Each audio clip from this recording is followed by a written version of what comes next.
तो देखो बच्चा पर तो आज हम लोगों को केमिस्ट्री का बहुत सा इम्पोर्टेंट टॉपिक आज पढ़ना है, क्योंकि आज हमको कुछ लॉज ऑफ केमिकल कॉम्बिनेशन के बारे में डिस्कस करना है। तो कुछ लॉज ऑफ केमिकल कॉम्बिनेशन की अगर बात करते हैं तो हमारे पास में अगर बात करोगे तो 5 लॉज हैं केमिकल कॉम्बिनेशंस के। 5 लॉज के बारे में आज हम लोग क्या करने वाले, डिस्कस करने वाले। तो बच्चा पार्टी सबसे पहले laws of chemical combination laws को तो स्टार्ट करेंगे हम। आज हमारा टॉपिक है laws of chemical combination. Laws of chemical combination बहुत इजी टॉपिक है, सरल टॉपिक है, कोई ऐसा हार्ड टॉपिक नहीं है। लेकिन सबसे पहली बात, लॉज को पढ़ने से पहले केमिकल कॉम्बिनेशन यानी होता क्या, इस चीज को पहले हम लोग समझने का प्रयास करेंगे कि what is mean by the chemical combination, कि केमिकल कॉम्बिनेशन किसे बोलते हैं, इस बारे में सबसे पहले क्या करेंगे हम लोग, डिस्कस करेंगे। तो केमिकल कॉम्बिनेशन का मतलब क्या होता है, पहले इस चीज को, इस टर्म को हमको समझना पड़ेगा। तो केमिकल कॉम्बिनेशन मतलब क्या होगा, थोड़ा सा लगाओ लॉजिक, क्या होता होगा केमिकल कॉम्बिनेशन यानी। तो केमिकल कॉम्बिनेशन का मतलब क्या होता है कि एक ऐसी प्रोसेस की जिसके अंदर में एलिमेंट कंबाइन होते हैं ईच अदर। एक ऐसी प्रोसेस कि जिसके अंदर में एलिमेंट कंबाइन हो गए एक दूसरे के साथ और फॉर्म करेगा कंपाउंड। किसका फॉर्मेशन करेंगे, कंपाउंड का। तो उस प्रोसेस को हम लोग क्या बोलते हैं, केमिकल कॉम्बिनेशन। तो हम ऐसा शॉर्टकट में बोल सकते हैं बच्चा पार्टी, द प्रोसेस ऑफ, क्या बोल सकते हैं, the process of combination of, the process of, ऐसे बोल सकते हैं प्रोसेस ऑफ द एलिमेंट्स, क्या बोलोगे, ऑफ द एलिमेंट्स, क्या बोलोगे, of the elements combines to each other, combines to each other, मतलब एक दूसरे के साथ में कंबाइन हो गए, combines to each other to form compound, to form compound, to form compound. तो क्या फॉर्म करेंगे, कंपाउंड फॉर्म करेंगे। उस चीज को उसको क्या बोलते हैं, केमिकल कॉम्बिनेशन। क्या बोलते हैं, केमिकल कॉम्बिनेशन बोलते हैं बच्चा पार्टी। मतलब आपको मालूम है कि कुछ एलिमेंट आपस में कंबाइन होते हैं, कंबाइन होकर के कंपाउंड बनता है। उस कंपाउंड बनने की प्रोसेस को ही हम लोग क्या बोलते हैं, केमिकल कॉम्बिनेशन बोलते हैं। और ये केमिकल कॉम्बिनेशन के लिए यहाँ पर इस केमिकल कॉम्बिनेशन को प्रूव करने के लिए इस केमिकल कॉम्बिनेशन के आधार पर इसके अंदर में ये जो केमिकल कॉम्बिनेशन होता है ये 5 लॉज के आधार पर होता है। तो इसके अंदर में हमको 5 लॉज के बारे में डिस्कस करना है, जिसमें से अगर पहला लॉ की अगर बात करूं तो फर्स्ट लॉ जिसके बारे में हमको यहाँ डिस्कस करना है वो फर्स्ट लॉ है law of conservation of matter. Law of conservation of matter, ये जो केमिकल कॉम्बिनेशन 5 लॉज के ऊपर डिपेंड है। तो पहला लॉ है law of conservation of matter. दूसरा लॉ इसके अंदर में जो डिस्कस करना है वो है लॉ ऑफ डिफाइनाइट प्रोपोर्शन। दूसरा लॉ जो डिस्कस करने वाले वो है law of definite proportion, definite proportion, law of definite proportion, definite proportion. तीसरा लॉ इसके अंदर में है law of multiple proportion, law of multiple proportion, law of multiple proportion, proportion, law of multiple proportion. तीसरा चौथा लॉ इसके अंदर में जो पढ़ने वाले वो पढ़ने वाले Gay Lussac law, Gay Lussac law, Gay Lussac law, Gay Lussac law, Gay Lussac law भी पढ़ते, इसको लुशियाक लॉ भी पढ़ सकते हो। उसके बाद में 3 नंबर पर लास्ट में पढ़ना है एवोगैड्रोस लॉ, एवोगैड्रोस लॉ। तो बच्चा पार्टी ऐसे हमको इसमें 5 लॉज के बारे में क्या करना है, डिस्कस करना है। तो ये चीजें हमने स्टेट बोर्ड में तो पढ़े, लेकिन फिर से एक बार इसको ओवरलुक मार लेंगे हम लोग, ताकि और भी हमारे कॉन्सेप्ट क्या हो जाए, क्लियर हो जाए। पहले इतना स्क्रीनशॉट ले लो बच्चा पार्टी।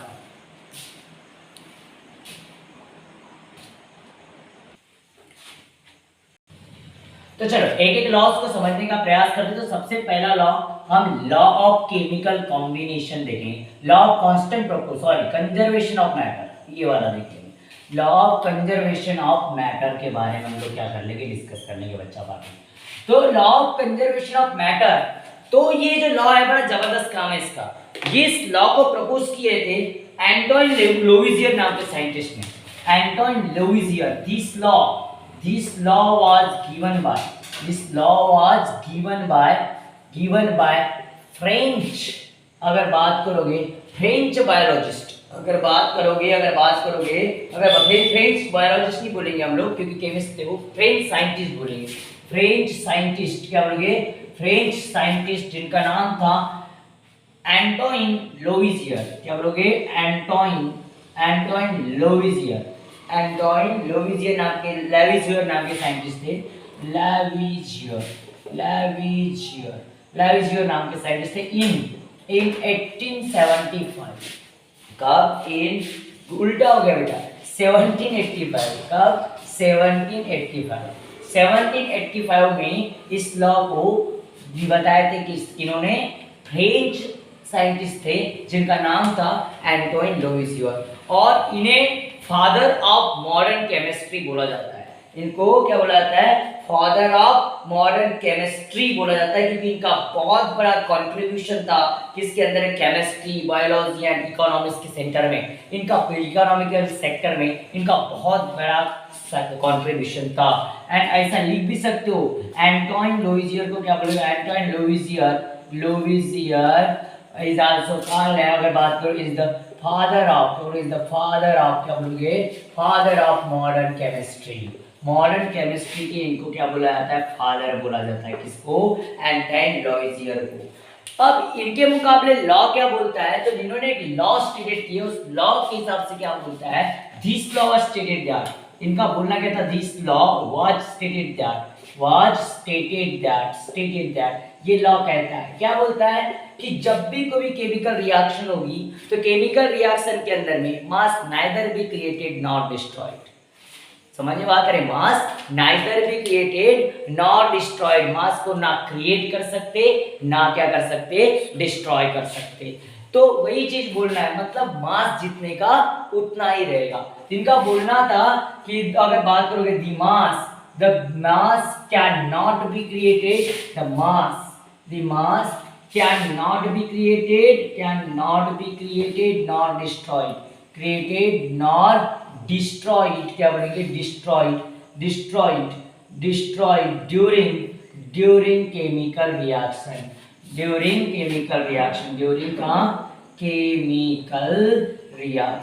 मतलब केमिकल रिएक्शन के अंदर में मास को हम डिस्ट्रॉय भी नहीं कर सकते तो क्रिएट भी नहीं कर सकते। मतलब मास जितना रिएक्टेंट का होगा उतना ही मास किसका होगा? प्रोडक्ट का होगा। जितना मास रिएक्टेंट का होगा उतना ही मास प्रोडक्ट का होगा। इसका मतलब क्या हो गया? इट मींस दैट, यही चीजें मैंने लिखा होगा स्ट्रेट बोर्ड में भी। इट मींस दैट, क्या बोलोगे? It means that mass of reactants, क्या बोलोगे? Mass of reactants are equal to क्या बोलोगे? Is equal to mass of product, क्या बोलोगे? Mass of product. इसको शॉर्टकट में ऐसा भी लिख सकते हो, कैसा लिख सकते हो? कि मास ऑफ रिएक्टेंट, ऐसा दिया mass of reactant equal to the mass of product, mass of products मतलब प्रोडक्ट का भी मास क्या होगा? इक्वल होगा। ये मैं नहीं कर रहा बच्चा पार्टी, ये एंटोइन लैविसियर के हिसाब से ये लॉ बोल रहा है। समझ में बात आ रही? तो मतलब रिएक्टेंट का मास और प्रोडक्ट का मास क्या होगा? इक्वल होगा, ये बोलना है। उम्मीद कर रहा हूँ कि इतना चीजें आपको समझ में आए। तो पहले इसका स्क्रीनशॉट ले लो, फिर मैं इसका एक्सप्लेनेशन देता हूँ, प्रूफ भी करके देता हूँ। तो पहले इसका स्क्रीनशॉट ले लो फटाक से। तो आप देख लेते हैं कि रिएक्शन, केमिकल रिएक्शंस को निकाल के देखते हैं और उसमें से देखते हैं कि लॉ सही में सही है या नहीं है। तो इसके बारे में हम लोग क्या करेंगे? डिस्कस करने का प्रयास करेंगे। तो कोई भी छोटी मोटी सी गिवन रिएक्शन ले लेते, जिसे समझने का प्रयास करते एग्जाम्पल में। तो देख लेते बच्चा पार्टी, एग्जाम्पल्स में देख लेते कि लॉ सही है नहीं है। तो मैं छोटा सा एक एग्जाम्पल लेता हूँ, मैं कार्बन को ऑक्सीजन के साथ में रिएक्ट करके कार्बन डाइऑक्साइड बनाते, सादी सी रिएक्शन है, ठीक है। मेरा कॉमन एग्जाम्पल होता है, बिल्कुल सादा है, इजी है, बड़ा आसानी से समझ में आ जाता है। अब इसका मास देखो, कार्बन का मास कितना होता है? 12 ग्राम होता है। ऑक्सीजन का एक ऑक्सीजन का कितना? 16 ग्राम। लेकिन इसके दो एटम है तो इंटू 2 करना पड़ेगा। तो 16 इंटू कितना हो जाएगा बच्चा? 42 हो जाएगा। तो मतलब ये 32 ग्राम हो जाएगा। तो 32 ग्राम और 12 ग्राम इक्वल टू कितना ग्राम? 42 ग्राम। ये रिएक्टेंट का मास हो गया। तो मतलब मास ऑफ रिएक्टेंट कितना निकला? मास ऑफ रिएक्टेंट कितना निकल गया? मास ऑफ रिएक्टेंट्स ये कितना है? 12 ग्राम। कितना है? 12 ग्राम। तो बच्चा पार्टी मास ऑफ प्रोडक्ट भी कितना होना चाहिए? 12 ग्राम होना चाहिए। सॉरी 12 ग्राम कैसे होगा? 44 ग्राम होगा। कितना ग्राम हो गया? 44 ग्राम हो गया। कितना ग्राम हो गया? 44 ग्राम। तो 44 ग्राम किसका होना चाहिए? प्रोडक्ट का भी मास होना चाहिए। तो बच्चा पार्टी कार्बन का मास अगर बात करोगे तो 12 है। कार्बन का मास कितना है? 12 है, प्लस आ जाएगा यहाँ पर। तो उसका कितना है? 16 है और इसके बीच में 2 है, मतलब इंटू 2 है। समझ में आता है? तो ये कितना हो जाएगा, ये भी 12, 12 प्लस कितना 32, मतलब ये भी कितना 44 ग्राम हो गया। मतलब मास ऑफ प्रोडक्ट भी कितना हो गया, मास ऑफ प्रोडक्ट भी कितना हो गया, मास ऑफ प्रोडक्ट भी कितना है 44 ग्राम है। और ये 44 ग्राम और 44 ग्राम इंडिकेट करता है कि केमिकल रिएक्शन तो हुई, एक कंपाउंड से दूसरा कंपाउंड तो बना, केमिकल रिएक्शन हुई, एक कंपाउंड से दूसरा कंपाउंड बना, इधर की प्रॉपर्टी अलग थी, उधर की प्रॉपर्टीज अलग है, प्रॉपर्टी चेंज हो रही है, सब चेंज हो रहा है, लेकिन फिर भी मास में कोई चेंजेस नहीं आ रहा है। मास neither be created nor destroyed, always mass remains constant. समझ में आता है? मास को हम ना क्रिएट कर सकते ना डिस्ट्रॉय कर सकते, उसका मास हमेशा क्या होता है, कांस्टेंट होता है। ये बोलना है किसका, law of conservation of matter का। और इस रिएक्शन से ये लॉ क्या हो रहा है, प्रूव हो रहा है कि law of conservation of matter क्या है, सही है। इज इट क्लियर बच्चा पार्टी? तो नोट कर लो इसको। तो अब दूसरा लॉ के बारे में डिस्कस करते हैं, सेकंड लॉ, लॉ ऑफ क्या बोलोगे, law of definite proportion. Definite proportion, law of definite proportion की बात करें तो देखो बच्चा पार्टी को जबरदस्त लॉ है, लॉ ऑफ डिफाइनाइट प्रोपोर्शन बहुत इजी है। और ये लॉ बताए थे जेएल फ्रॉस्ट सर ने, जेएल फ्रॉस्ट सर। एक अगर बात करते तो जेएल फ्रॉस्ट सर ने इस लॉ को क्या किए थे, प्रपोज किए थे, लॉ ऑफ डिफाइनाइट प्रोपोर्शन को। समझ में आता है? जिसका नाम था जोसेफ फ्रॉस्ट। क्या था, जोसेफ फ्रॉस्ट। ये भी एक फ्रेंच केमिस्ट थे, जोसेफ फ्रॉस्ट नाम थे। तो इस लॉ को उन्होंने क्या किए थे, प्रपोज किए थे। This law was proposed by, this law was proposed by, this law was proposed by French chemist, French chemist इस लॉ को प्रपोज किए थे इन्होंने, फ्रेंच केमिस्ट जिनका नाम था जोसेफ एल प्रोस्ट, जोसेफ एल प्रोस्ट नाम के साइंटिस्ट थे, जिन्होंने इस लॉ को क्या किए थे, प्रपोज किए थे। वो भी कब, इन 1794, इन 1794 में इस लॉ को क्या किए थे, प्रपोज किए थे किन्होंने, जोसेफ फ्रॉस्ट सर ने। अब इनके मुकाबले क्या होगा बोले कि जो भी कांस्टिट्यूएंट एलिमेंट होंगे, बोले जो भी कांस्टेंट एलिमेंट होंगे, एलिमेंट के अंदर होंगे, किसके अंदर में, कंपाउंड के अंदर में, किसके अंदर में, कंपाउंड के अंदर में, उनका क्या होगा, गिवन कंपाउंड बोले always contains exactly the same proportion of the element by weight. अब बोले देखो ये भी खतरनाक काम है, अगर बात करोगे यहाँ पे दूसरी लैंग्वेज में अगर बात करोगे तो इसको ऐसा बोल सकते हो, the proportion by weight of the constant element, क्या बोल सकते हो, the proportion of weight by the constituent element in the various samples of compound is fixed। अलग अलग कंपाउंड्स के अंदर में क्या होता है बोले, प्रपोर्शन जो होता है एलिमेंट का वो क्या होता है बोले, प्रपोर्शन का एलिमेंट का जो प्रपोर्शन है वो क्या होता है बोले, फिक्स्ड होता है। क्या होता है, फिक्स्ड होता है। अब ऐसा बोल सकते हो, तो ऐसा मैं शॉर्टकट में इजी वाला इसका स्टेटमेंट बता देता हूं। तो अगर देखा जाए law of definite proportion stated that, law of definite proportion stated that, law of definite proportion stated that, बिल्कुल इजी लिखवा देता, स्टेटेड दैट, ये लॉ कहता है, क्या कहता है, क्या होता है, the proportion by weight of the constituent element, the proportion, क्या बोलोगे, द प्रोपोर्शन बाय वेट, क्या बोलोगे, the weight of constituent element, क्या बोलोगे, ऑफ कॉन्स्टिट्यूएंट एलिमेंट मतलब जिन जिन एलिमेंट से बना है, कॉन्स्टिट्यूएंट एलिमेंट, किसके, द कॉन्स्टिट्यूएंट एलिमेंट, क्या बोले, in the various sample of a compound, in the various sample of the compound, अलग अलग सैंपल ले लो कंपाउंड के, various sample of compound, various sample of compound, various sample of compound is fixed, वो क्या होगा बोले, फिक्स्ड होगा, is fixed. अगर बात करोगे तो कैसा होगा बोले, फिक्स्ड होगा। अब ये कैसा बोलोगे सर, ये क्या बता रहे हो आप लोग, कैसे फिक्स्ड बता रहे हो, तो देखो मैं एग्जांपल से आपको समझाने का प्रयास कर रहा हूं। प्रोपोर्शन एलिमेंट का कैसा फिक्स्ड होता है, वो भी उसका स्मॉल रेशियो में आपको प्रोपोर्शन बताना है। किसमें बताना है, स्मॉल रेशियो में उसका क्या बताना है आपको, प्रोपोर्शन को क्या करना है, बताना है। तो जैसे अगर बात करोगे, अगर मैं सिंपल बात अगर करता हूं, अगर बात करो मैं क्यूप्रिक कार्बोनेट की भी बात करता हूं, क्यूप्रिक कार्बोनेट की बात करता हूं, तो नेचुरल सैंपल जो मिलेगा और जो आर्टिफिशियल सैंपल बनाएंगे, एक देखो अलग तरीके से, पहले इजी वे से बताता हूं, पहले इजी वे से बताता हूं।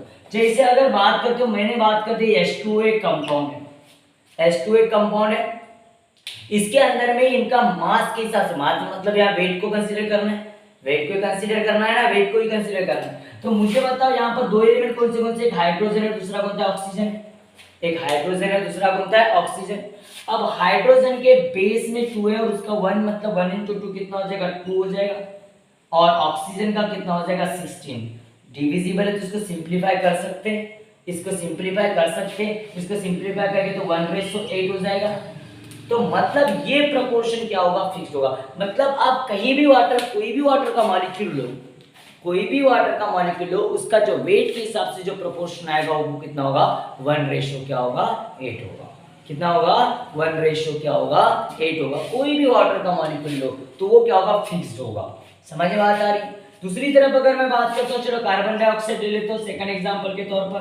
तो कार्बन डाइऑक्साइड है, इसका 12 होगा और इसका 13 into 2 मतलब 16 into 2 मतलब कितना होगा, 32। 32 सिंपलीफाई कर सकते हैं इसको। अगर बात करोगे 4 3 सा कितना हो जाता है, 12 और 4 8 सा कितना होता है, 32। तो मतलब कितना, 3/8। मतलब ये भी इसका प्रोपोर्शन क्या होगा, फिक्स्ड होगा। मतलब कोई भी कार्बन डाइऑक्साइड का मॉलिक्यूल का क्या होगा, फिक्स्ड होगा। अनदर अलग तरीके से एग्जांपल लेना चाहता हूं मैं, अलग तरीके से एग्जांपल लेना चाहता हूं।